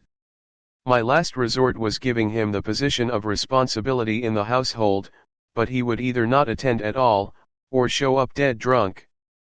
But when I discovered that he had begun not only deceiving maidens with promises of marriage, but also taking them by force, I decided that enough was enough. I publicly disowned him, stripping him of his titles and annuities, leaving him enough money to live an honest life, if he quit gambling, of course. I also told him that the next time he defiled a girl he would be judged like any other scoundrel, and pay for it. At those words, Lith thought about Orpel for the first time in over 3 years. That shoal should be away for at least another couple years. Maybe if I decide to take part in this episode of Game of Spades and we survive, I can have the Count trace and eliminate him for me. That would be nice. I hate loose ends. After a short break for a glass of water, Count Lark continued his story. My wife was outraged, for her Laurent's crimes were just boyish pranks that we should indulge and forgive. But it was the Lark household that he was dragging into the mud. He was throwing away my money with gambles and loan sharks. Not to mention that my reputation had become that of a corrupt and profligate noble. Even if somehow I didn't have any decency or honor within me, how could I entrust my life's work to someone that would dilapidate it in less than a generation?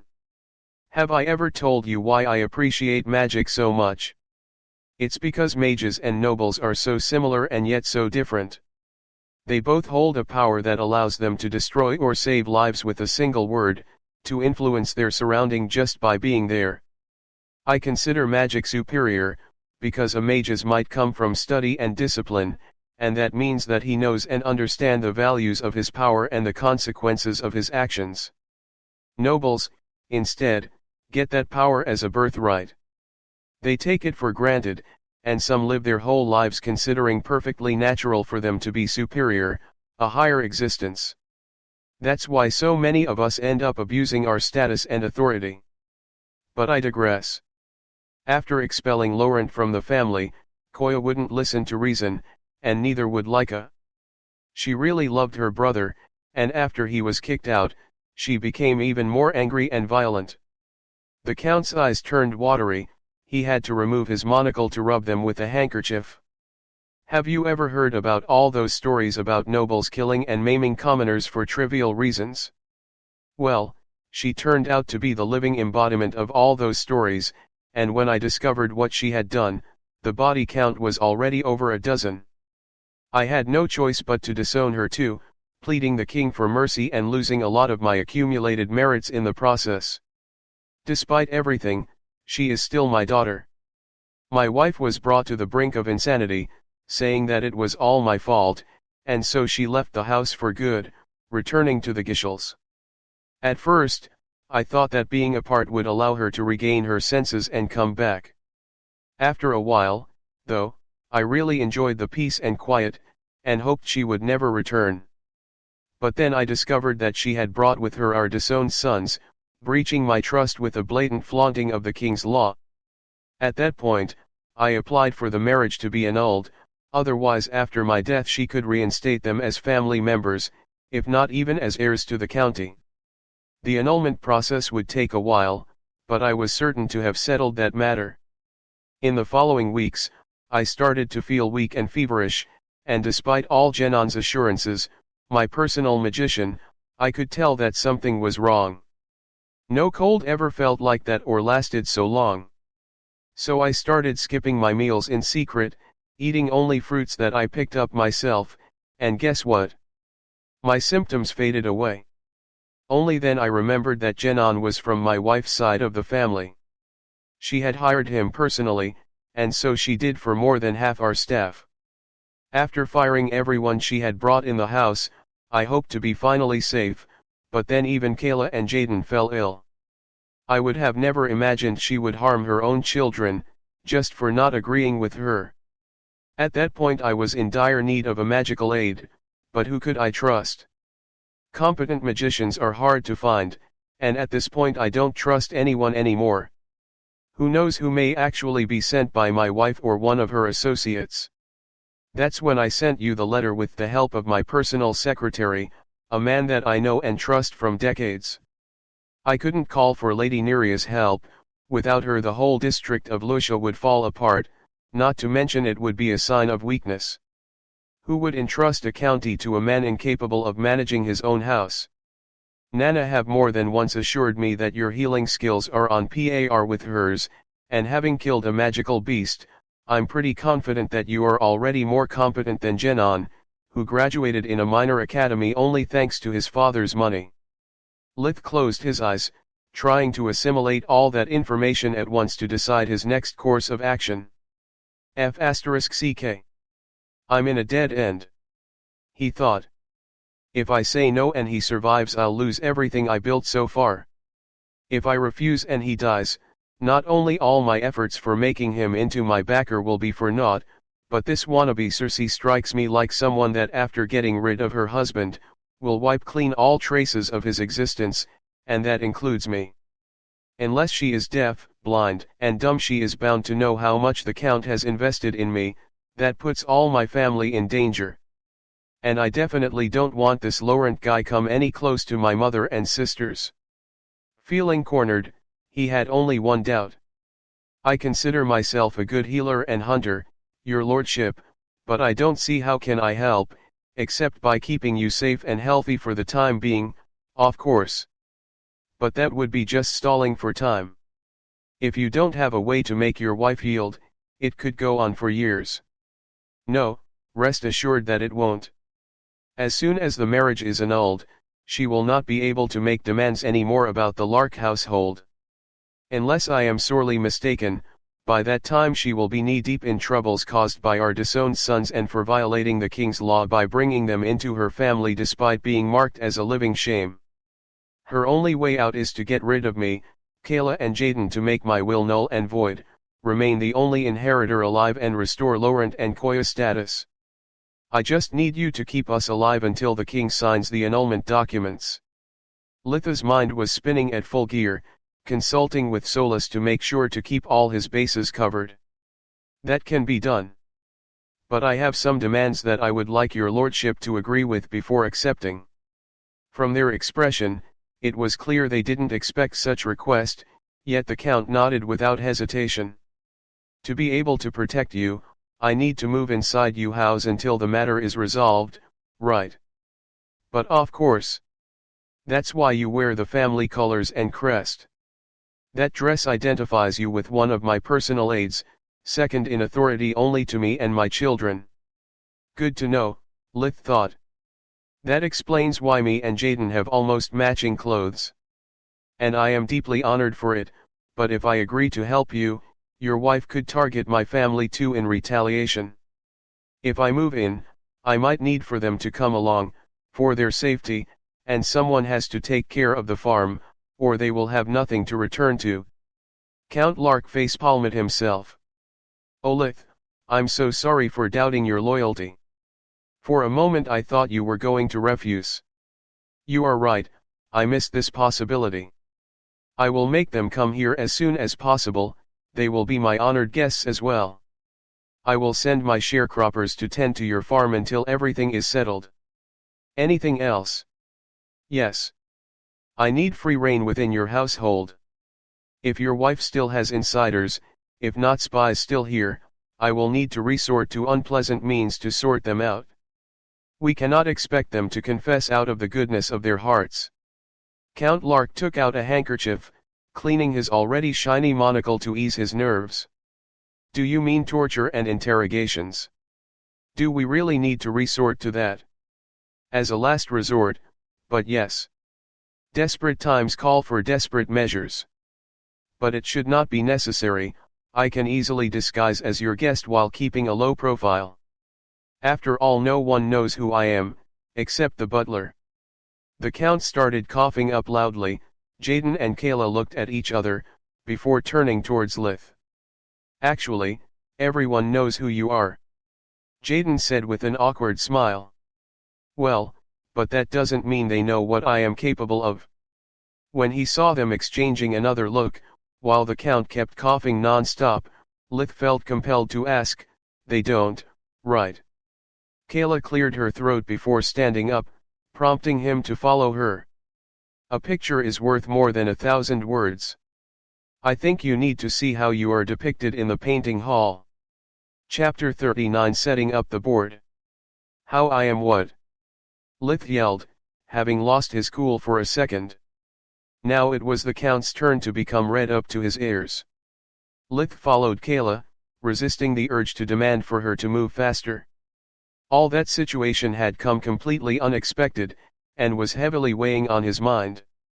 Since he had heard of the painting, Solus hadn't stopped laughing, projecting in his head famous statues like the David of Donatello or the Perseus by Antonio Canova, but she replaced the facial features with Lithas and switched Medusa's head with the BYK one, grinding on his nerves. I swear that if that F***er of the Count had me drawn naked or something, I'll kill him faster and more cruelly than his psycho wife ever could. Luckily for the Count, that wasn't the case. The painting was quite big, 1 meter, 3 feet 3 inches, large and 1.5 meters, 5, high, and represented the BYK, standing on his feet with glowing red eyes in a dark forest, occupying the center and the left corner. Lith was drawn while facing the magical beast, offering only the left profile to the viewer. His small body occupied only the bottom right corner, engulfed in a magical aura. His left arm and hand were set ablaze, supposedly because of a fire spell he was casting. The perspective and darkness-filled background made the BYK seem big and terrifying like a dragon, while Lith appeared as the only element of light, his face filled with courage and determination. The enormous stuffed body of the BYK was placed a few meters to the right, half hidden in an alcove, to show the visitor the ending of the story depicted in the drawing. Well, it's not that bad, Lith thought. It's not the tacky horror I had imagined, and I am not even idiotically beautified. That's my actual face. Solus, is it me, or I look kind of handsome? Well, I don't know, she replied. It's definitely a version of you that doesn't glare and frown all the time. More importantly, he doesn't look like he is there because he has lost a bet, like you do when you watch yourself in the mirror. Lith sighed in relief. At least he wasn't portrayed in his birthday suit or in some kind of arrogant or overbearing pose. That would have been really embarrassing for him. What's the problem with the painting? Lith asked, scratching his head in confusion. The problem is that my father showed it to every guest, servant, and passerby that was willing to listen to him, recounting how you single-handedly defeated the malevolent beast in an epic battle of magic and wits. Jaden answered. That's quite an accurate recollection of the events, albeit entirely made up, Solus commented. The Count would make an excellent storyteller. Lith dismissed Jaden's worries with a wave of the hand. You are overthinking it. No one actually witnessed the fight, the pelt is almost completely intact, and everyone knows about Count Lark's obsession with magic and sponsoring promising youths. They would more likely believe that either I lucked out or that the Count gave me some help, and is trying to lie me into a hero. No offense, your lordship. None taken. The Count replied. So, do you like it? He was itching of impatience, waiting for Litha's reply. What's not to like? He shrugged. I'm not an art expert, but it seems well painted. Both me and the BYK are depicted realistically. The only question I have is how could the artist know my... Then Litha's eye noticed the painter's signature in the bottom left corner. It was a squiggly line, but with a leap of imagination one could actually read the name Tranquil Lark. Lith turned around abruptly just in time to get a glimpse of Count Lark jumping with joy, before regaining his composure.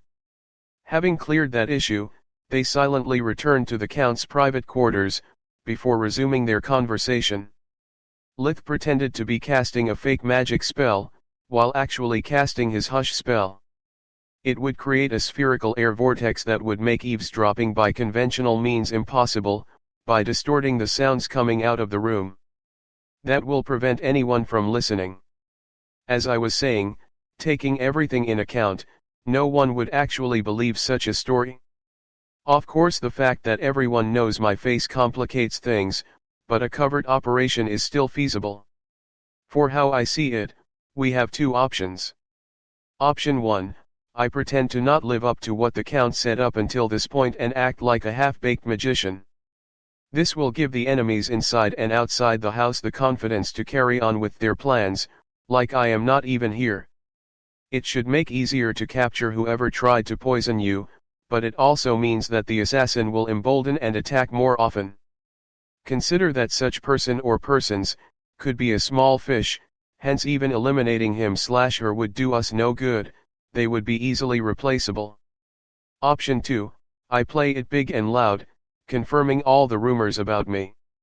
That should put your wife on alert, forcing her to reconsider her plans and become more cautious. That would mean a temporary peace, but the next assassination attempts would be conducted by a skilled person that would strike only after a careful preparation, giving him/her high chance of success. At the same time, it wouldn't be easy to find another trusted mercenary on such short notice, if we manage to eliminate the first one. Both paths are filled with thorns and dangers, so it's up to you to decide. The room fell into silence. The three nobles were pondering about how they wanted to bet their lives. Isn't there a third option? Kayla asked. If you can find one, sure. I am open to suggestions. Lith shrugged. I say that our best option is discretion. The Count had made up his mind. We aren't trying to beat Koya at her own game, we just need to stall for time. If we manage to survive on our own until now, with Litha's help things should be much easier. Let's keep our real strength hidden as long as we can, so that when she finds out the truth, hopefully she won't have enough time to take the best countermeasures she could. I know her well, she is cold and calculative, but under pressure she is much better at taking orders rather than giving them. It's happened multiple times in the past, and now it's not any different. She could have pretended to accept my decision, to stay by my side despite our differences. That way, even the first poisoning attempt would have succeeded, since my suspects arose mostly because I knew she wouldn't stand idly while losing the status and money that the title of Countess gives her. But as always, Koya's bad temper got the best of her and she made a mistake after the other. So, what's our next move?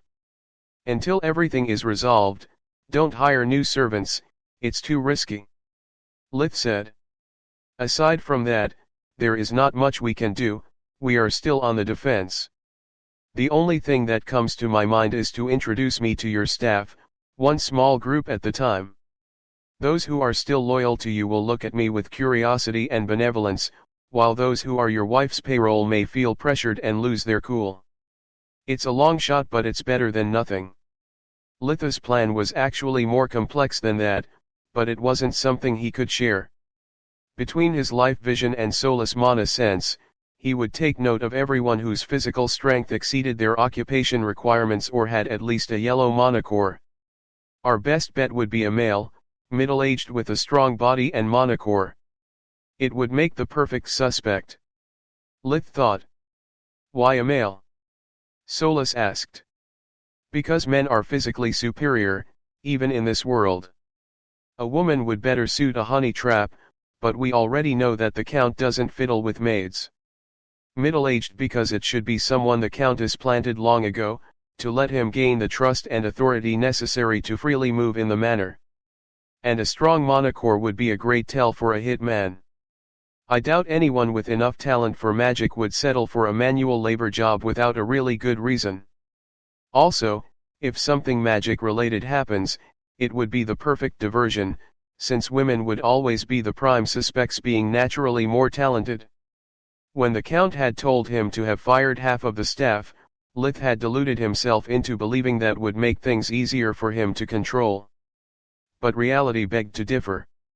The remaining personnel still amounted to over 50 units, and that was only after not taking into account gardeners and stable workers, since they did not have access to the main building. 54 persons. It's more than the whole village population. It took me hours just to meet them all. None of them had shown signs of stress meeting him, making his official plan a complete failure. The silver lining was that he had actually found possible suspects. The problem, thought, was that there were too many. Lith had found among the staff 16 people that stuck out for their physical or magical abilities. Yet he had no way of performing a background check outside directly asking them or their colleagues, but that would make his intentions too obvious. He couldn't rely on the Count or his children for that. They barely knew their names and roles in the household. Lith decided that for the time being, the best he could do was keep his own family in the dark. As long as he played his role as a weak magico, the safest place for them was the one further away from the eye of the storm. He kept thinking and thinking, but he couldn't find a way out. Damn it. I'm really starting to believe that this time I am way out of my league. I'm no detective, just an out-of-practice chemist that now practices magical arts. This is not a problem that I can solve by killing or burning stuff. The situation resembles more and more a frigging game of chess, and I hate chess. I suck at chess when the fight is fair, let alone when all I have is my queen, me, the king, count, and 2 pawns, heirs. Solus' giggle was the first good thing he had heard the whole day. Well, if the board is so unfavorable, have you thought about cheating? Suddenly Litha's stone ring turned to liquid, splashing on the floor before returning to the form of a marble. 8 little legs came out of the stone marble, making it resemble a spider that started to move in circles around Lith. Nice little trick, don't you think? Chapter 40 Solus Adventure. I wanted to give this a try since I gained the ability to change shape at will. Solus explained. It's amazing what you can do in that form. The same as always. Store things and use magic you know by consuming your mana. If you allow me to do it, obviously. Then what's the point? Last time we checked, our mind link was around 10 meters, 10.1 yards.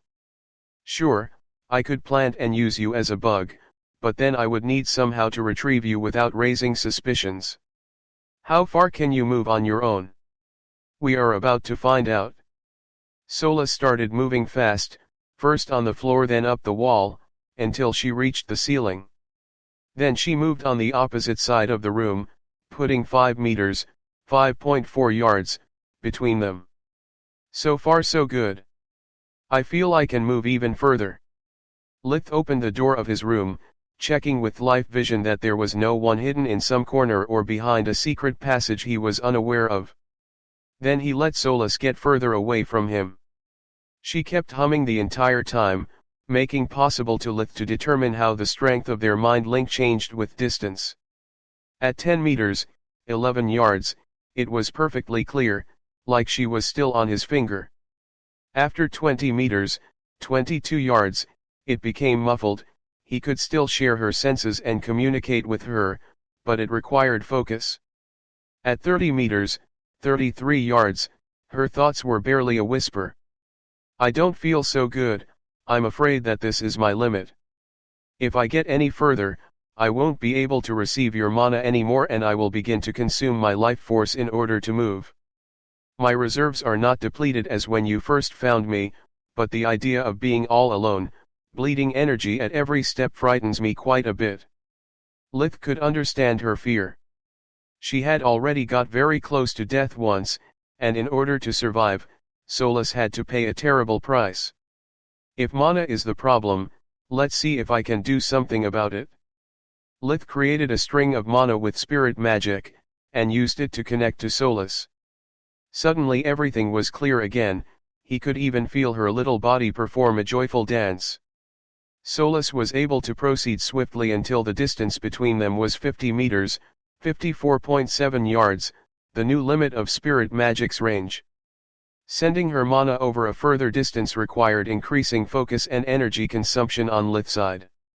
It was like casting and keeping active several spells at the same time. For Solus to reach the servant quarters, Lith required such concentration to become blind and deaf to whatever was happening around him, going into a meditative trance. This is completely unacceptable. I need to babysit the Count and his kids at all times. What would happen if we got attacked while I play the Sleeping Beauty?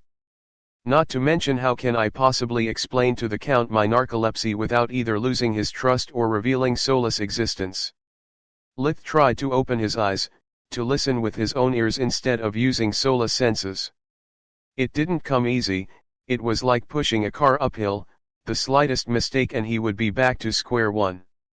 After numerous failures, Lith snapped. F***ck. If finesse doesn't work, let's go brute force. Lith forcefully awoke. His room was as he had left it, the door still barred from the inside since Solus had gone beyond his line of sight. He could hear and see again, but the burden on his mind and body was unchanged. He could feel his mana being drained, his mind slower than usual. It was like trying to do mental calculation despite a commercial jingle you couldn't get out of your head. The mind link was still there, but it was blocked. Seems at this range I can either use my senses or hers, not both. It's not great, but still an improvement. I won't have to fall asleep at the weirdest times at least. After closing his eyes again, Lith asked Solus to come back, and after her return, they planned their next moves. In the following days, Lith would stay with the three nobles at all the times, barricading themselves in the Count's private quarters and surrounded by guards. That way from the outside it would look like Lith's arrival had changed nothing, but appearances couldn't be more different from the truth. Lith would make them drink only water he conjured, and before letting them eat even a single bite of any food, he would use magic to search for poisons and detoxify them. He would also use Viniri Rad 2, the light magic diagnostic spell, to cover up his use of invigoration, his body strengthening / imaging breathing technique, to check up their bodies for slow release poisons they could have ingested before his arrival or any relevant anomalies. The poison was mostly in the food, covered by spices and sauces, and the only anomaly he could found was Kayla's acne. Poor girl. This **T doesn't cover only her face, it covers also her back and shoulders. I guess for her debut in society she will have to pick a dress that leaves a lot to imagination. But while Lith was seemingly holed up, he was actually checking on his suspects, one by one. To avoid useless energy expenditure, he would establish his mind link with Solus before attaching her to a plate, tray, or under a servant's collar. She would then travel to the kitchens in search of her target, and only then she would send a small burst of energy to signal Lith to start feeding her again. She would then follow the suspect during the day, hoping to caught him or her red-handed. Usually she would get nothing out of it, but just the gossip was worth the trip. Sigh, since the Countess left, so many bad things have happened, said a maid in her late 20s. Yeah, first someone tried to poison the Count, and then he kicked out a lot of our friends. I get that he is scared, but that was unfair, said a valet that was barely 18 years old. Shut up, idiot. And thank the gods we still have our job and references. This isn't a good time for slackers and winners, replied harshly a chubby maid over her 40s. Personally, I have always considered her ladyship nuttier than a fruitcake, chimed in Poultice, the butler and head of the staff that had welcomed Lith at his arrival. Always nagging to the poor Count and asking for money. But this time, I think she may have a motive, that it pains me to admit, is almost justifiable, he said dramatically, looking over his shoulder, like someone that knows too much. What do you mean? What do you know? Soon Poultice was hard-pressed to reveal his juiciest discovery. Isn't it obvious? I mean, who in his right mind would stand up for those two worthless scums? They are nothing but human-faced monsters, not even the Countess would dirty her hands with that trash. I'm so happy they are finally gone. My daughter is getting lovelier by the day, you know. During the last year, I have spent every day in dread, hiding her from that walking d*ck of Laurent. Who cares about your daughter, old fogey, spill the beans, said the chubby maid. A small crowd of servants had gathered up around him, and even if there was no one else around, he whispered like he was about to reveal a forbidden secret. I think that the kid that just arrived is the Count's fifth son. All the presents gasped in astonishment. Think about it. Pitch black hair, very tall for his age, obsessed with magic. They are clearly made from the same mold. Otherwise, why would the Count personally paint him and put the picture in the painting hall, among his family members? Why would he send the family tailor to make him his dresses and ask the kid to join him in his time of need? A family must stick together. Soon the whole room erupted with shouts and chatter. That's why the Countess was so angry. It explains everything. Do you think he could be the next in line of succession? Poor Jaden. While everyone's imagination was going wild, Solus was really happy of being a magical construct at the moment. She was laughing so hard that she could barely keep her form. If she had been inside a human body, she would be rolling on the floor, hugging her belly and gasping for air. The gathering was going to last long, but luckily her Mark wasn't that much interested in gossip and started to move toward the servants' quarters. Solus promptly detached from the apron she was hiding under, and followed her quietly until she was able to latch on her shoe. The maid was one of Litha's prime suspects, a member of the personnel that had access to all the family's meals and with a physical and magical strength above the average. Not much, but it was all that they had. All the other previous suspects had been nothing but a bust. Sure, someone would steal silverware, another had an affair with another staff member, but that wasn't what Solus was looking for. The young girl opened her room with a key and then walked in. All the staff's bedrooms were identical, 8 meters, 8.8 yards, long and 6 meters, 6.6 yards, large. There would be one bed next to the wall on the opposite side of the door, and 2 more beds alongside the side walls. The only source of light outside of oil lamps would be a single big window, and each bed had a wooden chest where the servants could store their belongings. As soon as she was alone, the maid started grumbling out loud. Those idiots. All they think about is gossip and make everything related to nobles' relationships out to be sordid. Who cares who f***ck's who? I can't wait for this mess to be over. Since the staff was halved, I don't get to slack off anymore. The Count has lessened our workload, sure, but with half the house to clean, now Pontus has double the time to check on our work. If I get any more demerits, that old B***** will take money out of my salary. Gods, I'm so tired. She closed off the curtains, and then changed into her nightgown before going to sleep. Solus could only inwardly sigh. Guess this is just another bust. She really doesn't seem to be a cold-blooded killer.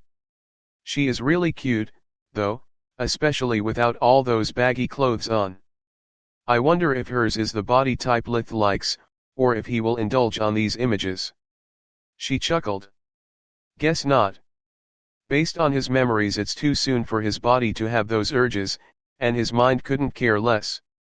Even when I told him I got into the women quarters, he didn't check my memories even once, he only listened to my report.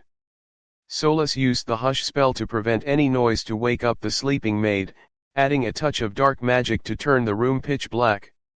She then proceeded to open the chest. Using a mix of spirit magic and her body-shifting abilities, picking up the lock was easy as pie. While rummaging through the maid's personal belongings, Solus wondered about her life. It always feels so odd be away from Lith. I'm so used to constantly hear his thoughts, worries, and memories that all the silence in my head feels really lonely. Even when he sleeps, his mind always keeps me company. After all these years, I still haven't figured out what he is for me. A companion? A host? A master, or rather my mother. He gave me a second life, after all, and my first happy memory begins with him. The only reminiscences I have before meeting him are filled with the fear of dying or losing myself. The search had given no results. There was nothing outside casual clothes, shoes, family mementos, and harmless mails between her and her loved ones. Sigh, according to Earth's detective stories, the culprit should have with him/her a detailed letter from the instigator, money, a signet, a flask of poison or whatnot. Being already in the room, Solus decided to also check the remaining beds and wooden chests, starting from the one on the left side of the room. It turned out to be even more bland than the previous. 2 down, 1 more to go. Solus opened the last lock, going through the clothes, the letters, and the trinkets contained in the last chest. She turned an old pair of shoes upside down, when a hidden treasure fell into her hands. Well, well. What do we have here? Part 4 of the series ends here. If you enjoyed it, please give us a like and subscribe so we can be motivated to make even better videos in the future.